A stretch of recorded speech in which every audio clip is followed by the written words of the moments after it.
प्रिय दोस्तों, नमस्कार। जीवन चक्कर जय कुमार एस्ट्रोलॉजी यूट्यूब चैनल पर आप सभी का स्वागत है। हाजिर हूं आज एक नए विषय के साथ, जिसमें आज हम बात करेंगे संपूर्ण कुंडली विवेचन। प्रिय दोस्तों, आज के जो विषय है इसमें मैं संपूर्ण कुंडली, पूरी कुंडली को हम कैसे देखते हैं उसके बारे में संपूर्ण जानकारी दूंगा, क्योंकि इससे पहले कुंडली के ऊपर मैं 99 वीडियो बना चुका हूं और ये पार्ट 100 है। तो आज की वीडियो में मैं संपूर्ण कुंडली को कैसे देखते हैं इसके बारे में विस्तार से बताऊंगा। तो प्रिय दोस्तों, आज का जो चार्ट है ये बहुत ही इम्पोर्टेंट चार्ट है। जो भी कुंडली देखना सीख रहे हैं या कुंडली देखते हैं तो उनके लिए बहुत ही महत्वपूर्ण चार्ट है, क्योंकि इस चार्ट के माध्यम से पूर्ण कुंडली को कैसे देखा जाता है इसके बारे में विस्तार से बताऊंगा।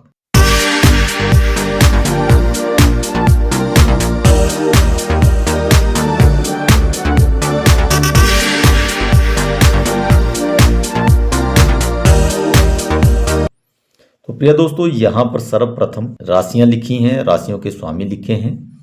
तो जैसा कि आप जानते हैं कि कुंडली में 12 राशियां होती हैं: मेष, वृष, मिथुन, कर्क, सिंह, कन्या, तुला, वृश्चिक, धनु, मकर, कुंभ, मीन। और उसके आगे मैंने इनके स्वामी ग्रहदेव लिखे हैं।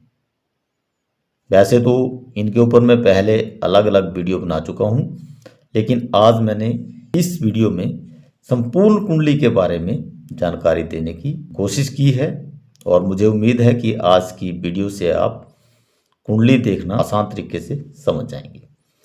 तो यहाँ पर राशियाँ और राशियों के स्वामी ग्रहदेव लिखे हैं कि कुंडली में 12 घर होते हैं और घर फिक्स होते हैं। तो ये first house, second house, third house, fourth, fifth, 6, 7, 8, 9, 10, 11, 12। तो प्रिय दोस्तों, सर्वप्रथम हम देखते हैं कुंडली में लग्नेश को। तो लग्नेश जहाँ पे फर्स्ट हाउस लिखा होता है, यानी कि पहला घर लिखा होता है, वहाँ से लग्नेश यानी कि जो संपूर्ण शरीर का मालिक है उसके बारे में देखते हैं। वहाँ पे या तो लगन लिखा हुआ मिलेगा आपको, या फिर ल के साथ 0 लगी होगी, इस टाइप से भी लिखा हो सकता है। वो हमारी कुंडली का पहला घर है। तो प्रिय दोस्तों, लग्नेश हुआ कुंडली में पहले घर का मालिक। जो हमारा पहला घर है उसमें जो राशि बैठी है उसके जो स्वामी ग्रहदेव हैं वो इस कुंडली का मालिक होगा। उसके बाद हम देखेंगे इष्ट देव। इष्ट देव के ऊपर भी मैंने अलग से वीडियो बना के अपने यूट्यूब चैनल पर दे रखी है कि इष्ट देव कैसे देखते हैं। कुंडली का जो 5वां घर होता है उसमें जो राशि बैठी होती है उसका मालिक उस कुंडली का इष्ट देव होता है। इष्ट देव का मतलब हुआ कि जो भी इस कुंडली का मालिक है उसकी 100% समस्या का समाधान जो इष्ट देव होगा कुंडली में वो करेगा। तो प्रिय दोस्तों, सबसे पहले लग्नेश को देखेंगे, उसके बाद इष्ट देव को देखेंगे। उसके बाद देखते हैं हम गण। गण में भी देवगण, राक्षसगण, मानवगण, 3 प्रकार के ये गण होते हैं।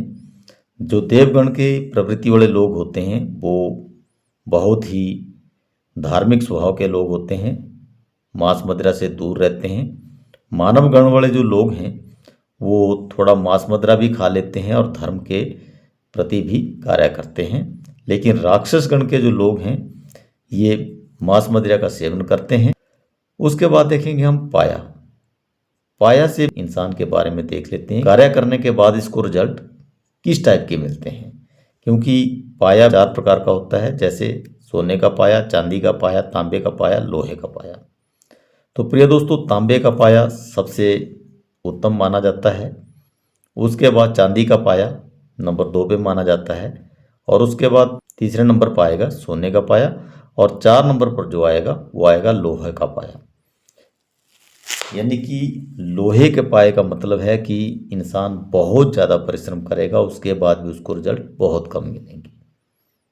तो पाया के ऊपर भी मैंने एक अलग से वीडियो दी है, आप वहाँ से विस्तार से देख सकते हैं। और उसके बाद देखते हैं हम नाड़ी। आदि, मध्य और अंत, 3 प्रकार की नाड़ियाँ होती हैं। इनसे हम इंसान के बारे में जान लेते हैं कि इंसान जो है तो भूतकाल के बारे में ज़्यादा सोचता है या वर्तमान में ज़्यादा रहता है या फिर भविष्य के बारे में ज़्यादा सोचता है। तो इससे भी हम जातक के बारे में प्रिडिक्शन कर लेते हैं। उसके बाद हम यहाँ पे कुंडली में देखेंगे मित्रता और शत्रुता, क्योंकि जब तक मित्रता और शत्रुता के बारे में नॉलेज नहीं होगी तो कुंडली सही प्रिडिक्शन नहीं किया जा सकता। तो प्रिय दोस्तों, यहाँ पे मैंने 2 ग्रुप लिखे हैं, देव ग्रुप और दानव ग्रुप। देव ग्रुप में आएंगे चंद्रदेव, मंगलदेव, सूर्यदेव और बृहस्पति देव, और दानव ग्रुप में रहेंगे शुक्रदेव, शनिदेव, राहुदेव और केतुदेव। तो प्रिय दोस्तों, जो देव ग्रुप है ये आपस में मित्र है और दानव ग्रुप जो है तो आपस में मित्र है, और बीच में बुध देव हैं। इनकी दोनों ही ग्रुपों से अच्छी बनती है, लेकिन चंद्रदेव और मंगलदेव से बुध देव की शत्रुता है। इन 2 ग्रहों से बुध देव की शत्रुता है, इनसे बिल्कुल नहीं बनती। बाकी सबसे बुध देव की मित्रता है। उसके बाद देखेंगे हम डिग्रियां, क्योंकि जब तक डिग्रियों के बारे में नॉलेज नहीं होगी तो सही प्रेडिक्शन किसी भी हालत में नहीं हो सकता, क्योंकि डिग्री के अकॉर्डिंग ही ग्रह रिजल्ट देते हैं। तो डिग्रियां कैसे देखते हैं, जब भी कुंडली में कोई ग्रह लिखा होता है तो उसके साथ में उसकी डिग्री भी साथ में लिखी होती है। कुछ एक में डिग्री लिखी होती है, कुछ एक में अलग से 4 डिग्री का दिया होता है। तो अगर 0 से 6 डिग्री तक किसी ग्रह की पावर है, यानी कि जैसे सपोज करो यहाँ पे इस घर का मालिक मंगलदेव है और मंगलदेव के साथ में अगर 6 डिग्री लिखा है तो उसकी पावर रहेगी 25%, और अगर 7 से 12 के बीच में है तो 50%, और 13 से 18 के बीच में 100% पावर ग्रहों की मानी जाती है, और 19 से लेके 24 तक फिर 50%, और जो 25 से लेके 30 तक फिर 25% मानी जाती है। तो प्रिय दोस्तों, डिग्रियों को 0 से 6 तक 25%, 7 से 12 तक 50%, और 13 से 18 तक जो है तो 100% डिग्री उस ग्रह की पावर होती है, और 19 से लेकर 24 तक फिर 50% पावर होती है, और 25 से 30 तक फिर 25% पावर में ग्रह की डिग्री को देखा जाता है। और अगर ग्रह की डिग्री 0 डिग्री, 1 डिग्री, 2 डिग्री या फिर 29 या 30 डिग्री है तो उसकी पावर को 0 माना जाता है, यानी कि उसको बलहीन माना जाता है। उसके बाद हम देखते हैं केंद्र के घर। जैसा कि मैं इस कुंडली के माध्यम से यहाँ पर बताऊंगा केंद्र के घर कौन से होते हैं, त्रिकोण के घर कौन से होते हैं, सम घर किसको कहते हैं, और त्रिक भाव कौन से होते हैं। तो प्रिय दोस्तों, सबसे पहले हम कुंडली के 12 घरों के बारे में जान लेते हैं कि 12 घरों में से कुंडली में हम किस घर से किस चीज़ के बारे में जानते हैं। तो प्रिय दोस्तों, जो पहला घर है वो हमारे संपूर्ण शरीर के बारे में बताता है कि हमारे शरीर की संरचना कैसी होगी। जो भी ग्रह देव इस कुंडली के पहले घर में बैठा होगा उसके नेचर के हिसाब से देख लेंगे, क्योंकि उसका रंग रूप नेचर किस टाइप का रहेगा वो उस ग्रह से मिलता जुलता रहेगा। दूसरे घर से हम देखते हैं धन को, वाणी को और परिवार को। परिवार के बारे में जो जानकारी मिलती है वो दूसरे घर से मिलती है। तीसरे घर से हम जातक के पराक्रम के बारे में जानते हैं और उसके छोटे भाई बहनों के बारे में जानते हैं। चौथे घर से हम भूमि, वाहन, मकान, बंगला जो भी है उसके बारे में, यानी कि लग्जरी लाइफ के बारे में जानते हैं, और उसके माता का सुख उसको कैसा मिलेगा, उसकी माता के साथ कैसे व्यवहार रहेगा, उसके बारे में भी हम 4 नंबर घर से जानते हैं। 5 नंबर घर से हम यहाँ पे जानेंगे उसकी पढ़ाई के बारे में, विद्या, संतान और ज्ञान। इन चीज़ों के बारे में हम 5 नंबर के घर से देखते हैं। और जो 5वां घर होता है यहाँ पे 5 नंबर के घर में जो राशि बैठी होगी इष्ट देव भी इसी घर से देखा जाता है। 6 नंबर से घर से हम देखते हैं यहाँ पे पेट के अंदर का भाग, और नौकरी कंपटीशन के लिए हम 6 नंबर के घर को देखते हैं। और 7 नंबर से हम शादी के लिए देखते हैं, और पत्नी का घर भी है ये, और डेली इनकम जो रोज़मर्रा का हम कार्य करते हैं उसके लिए 7 नंबर घर से देखते हैं।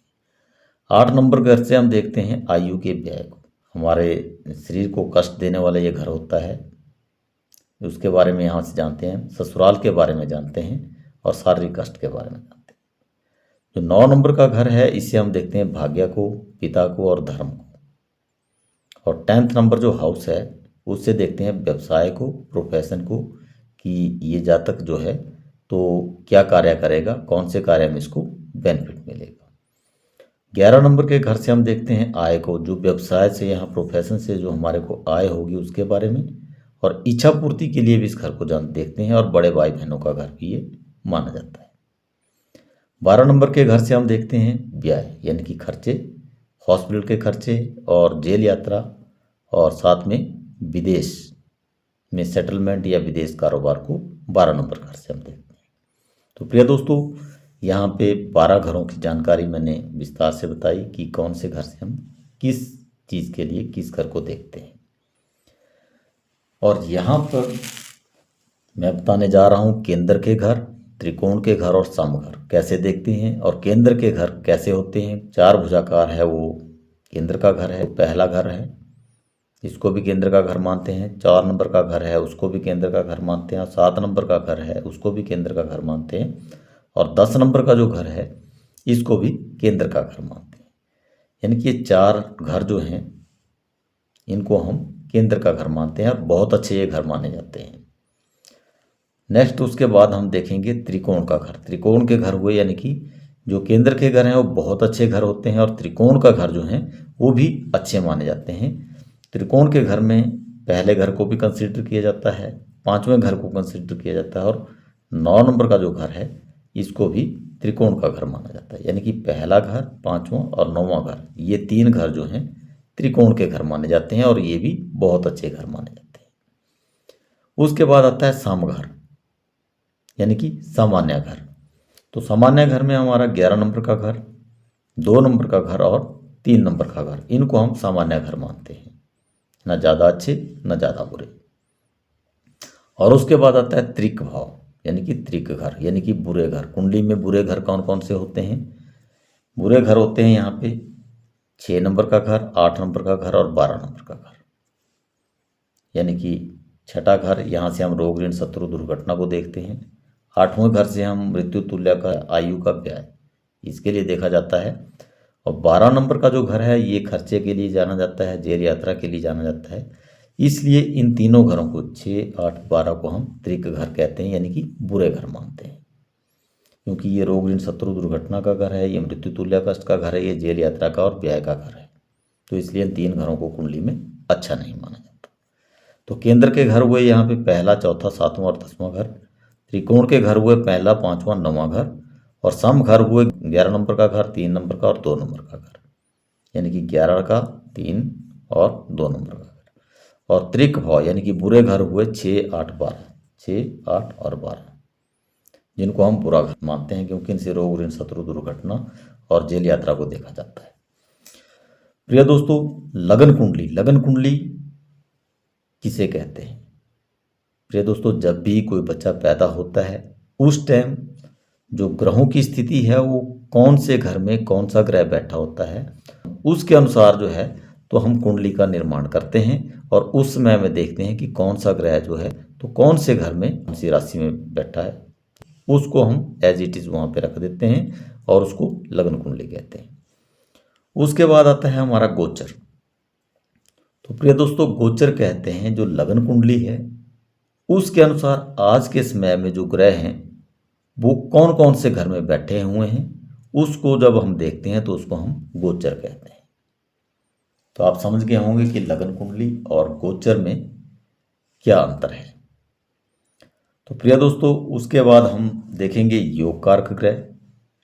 कुंडली में जो अच्छे ग्रह हैं उनके लिए देखेंगे कैसे देखते हैं अच्छे ग्रह, क्योंकि अगर यहाँ पे देव रूप से कोई ग्रह बैठा है तो उसकी मित्रता किस किस के साथ है उसके बारे में देखेंगे, और कौन कौन से घर में बैठा है। अगर वो केंद्र के घर में बैठा है तो बहुत अच्छा माना जाएगा, त्रिकोण के घर में बैठा है तब भी बहुत अच्छा माना जाएगा, लेकिन अगर 6, 8, 12 में बैठा है तो उसको अच्छा नहीं माना जाएगा। जब भी हम कुंडली को देखते हैं तो सर्वप्रथम हम देखते हैं राशि, उसके बाद देखते हैं हम लगन को, और उसके बाद देखेंगे गण, और उसके बाद देखेंगे पाया। नाड़ी देखेंगे, नाड़ी से हम उस जातक के बारे में जान लेंगे कि ये भूतकाल में ज़्यादा सोचता है, भविष्य में ज़्यादा रहता है, या फिर वर्तमान में ज़्यादा सोचता है। और इष्ट देव कुंडली में जरूर देखेंगे, क्योंकि इष्ट देव ही कुंडली में हर समस्या का समाधान करने के लिए जो ग्रह है वो इष्ट देव है। उसके बाद हम डिग्रियां जरूर देखेंगे, क्योंकि डिग्रियों के अकॉर्डिंग ही ग्रह रिजल्ट देते हैं। और योग कारक अगर कोई ग्रह है तो उसकी पावर को बढ़ाने के लिए हम रत्न धारण कर सकते हैं, रुद्राक्ष धारण कर सकते हैं, या फिर बीज मंत्रों के माध्यम से हम ग्रह को पॉजिटिव कर सकते हैं। अगर योग कारक ग्रह की अगर डिग्री कम है तो उसकी डिग्री को बढ़ाने के लिए उस ग्रह का रत्न धारण कर सकते हैं, या रुद्राक्ष पहन सकते हैं, या फिर बीज मंत्रों का जाप करके उस ग्रह की पावर को बढ़ाएंगे ताकि वो हमारे लिए अच्छा रिजल्ट दे। कुंडली में महादशा और अंतर्दशा जरूर देखेंगे, क्योंकि महादशा का प्रभाव लंबे समय तक रहता है और थोड़ा कम समय तक जो है तो अंतर्दशा का प्रभाव रहता है। यही दो को ज़्यादातर देखा जाता है, क्योंकि ये ज़्यादा समय के लिए कुंडली में कार्य करती हैं। तो प्रिय दोस्तों, ग्रहों के लिए कौन कौन से रत्न होते हैं, कौन से ग्रह का कौन सा रत्न होता है, तो सूर्य देव के लिए माणिक रत्न होता है, चंद्र देव का रत्न जो है तो मोती है, और मंगल देव का रत्न मूंगा है, और बुध देव का रत्न पन्ना है, बृहस्पति देव का पुखराज, और शुक्र देव का रत्न ओपल या हीरा, और शनि देव का रत्न जो है तो नीलम है, राहु देव के लिए गोमेद रत्न है, और केतु देव के लिए लहसुनिया रत्न है। तो प्रिय दोस्तों, अगर आपकी कुंडली में कोई ग्रह योग कारक है और उसकी डिग्री अगर कम है तो उसकी डिग्री को बढ़ाने के लिए आप रत्न भी पहन सकते हैं, लेकिन शर्त यह है कि योग कारक ग्रह होना चाहिए, उसी का रत्न धारण किया जाएगा। मार्क ग्रहों का रत्न धारण नहीं किए जाते। और अगर मार्क ग्रह हैं तो उनके लिए आप दान कर सकते हैं। कौन से ग्रह के लिए किन किन चीज़ों का दान किया जाता है, इसके ऊपर भी मैंने दान नाम से एक वीडियो बना के अपने YouTube चैनल पर दी है, आप वहाँ से देखें कि कौन से ग्रह के लिए कौन सा दान दिया जाता है। और बीज मंत्रों के माध्यम से भी आप मार्ग ग्रहों को पॉजिटिव कर सकते हैं, उनसे अच्छे रिजल्ट ले सकते हैं। तो प्रिय दोस्तों, आज की वीडियो में मैंने संपूर्ण कुंडली विवेचन के बारे में जानकारी दी है और कुछ पॉइंट्स दिए हैं जिनसे आप कुंडली को बहुत ही आसान तरीके से देख सकते हैं। कुंडली के घरों के बारे में विस्तार से जानकारी दी, कौन से घर से किस चीज़ के बारे में जानते हैं हम, केंद्र के घर, त्रिकोण के, समघर और त्रिक घर कौन कौन से होते हैं, इनसे हम कैसे इनको देखते हैं, इसके बारे में संपूर्ण जानकारी दी। तो प्रिय दोस्तों, आज की वीडियो अगर आपको अच्छी लगी हो तो वीडियो को लाइक करें, अपने दोस्तों को इस वीडियो को ज़्यादा से ज़्यादा शेयर करें ताकि वो भी इस वीडियो का लाभ ले सकें, और कमेंट बॉक्स में अपनी राय ज़रूर दें। और जीवन चक्कर जय कुमार एस्ट्रोलॉजी यूट्यूब चैनल पर अगर कोई हमारा दोस्त पहली बार ही मेरी वीडियो को देख रहा है तो जीवन चक्कर जय कुमार एस्ट्रोलॉजी यूट्यूब चैनल को आप सब्सक्राइब कर लें और बेल आइकॉन को ऑल पे प्रेस कर लें, ताकि जब भी नेक्स्ट वीडियो मैं अपने यूट्यूब चैनल पर अपलोड करूं तो उसकी नोटिफिकेशन आपको पहले मिल सके। तो प्रिय दोस्तों, ऐसी ही विशेष वीडियो के साथ मैं आप लोगों से दोबारा अपने जीवन चक्कर जय कुमार एस्ट्रोलॉजी यूट्यूब चैनल पर मुलाकात करूंगा। तब तक आप सभी को मेरा नमस्कार। जय हिंद।